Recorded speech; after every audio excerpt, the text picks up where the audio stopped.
Dalawa lang ang lalaki sa tribo namin. Isa si Abo, ang aming pinuno. Siya ang aming tagapagtanggol at tagahanap ng pagkain. Dahil nag-iisang lalaki, inaasahan ng buong tribo na sa kanya magmumula ang binhi ng papaubos na naming lipi. Kami naman ang natitirang kasapi ng tribo. Si Apo Dwaling ang pangalawang lalaki sa aming lipi, tagapamagitan namin kay Bathala. Siya si Pandan. Ipinakulong siya ni Abo sapagkat nagtangka siyang bumaba sa kapatagan.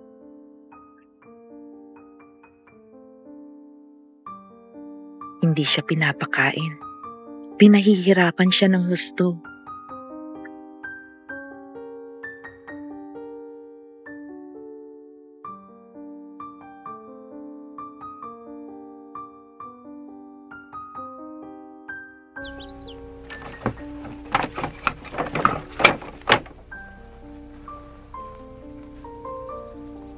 Tapos na ang parusa sa'yo, Pandan. Pero sa susunod, huwag na huwag mo nang tatangkaing bumaba ng bayan. Baka patayin ka na ni Abo.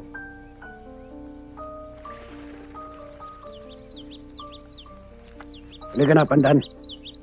Naaawa ako kay Pandan. Kailangan bumawi ka ng lakas. Hindi ko siya masisisi. Ayaw na. Ibig lamang niyang maging malaya.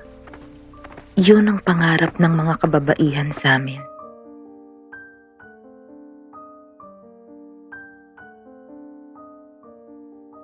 Tignan ninyo, puro kami babae. Malayo ang loob nila sa akin. Kaya pag nagtatrabaho, kusa akong hinihiwalay ang aking sarili. Siguro, ang mga babaeng ito, gusto na rin pabiyak kay Abo. Pero hindi siya dapat sumiping sa iba hanggat hindi ako nabubuntis.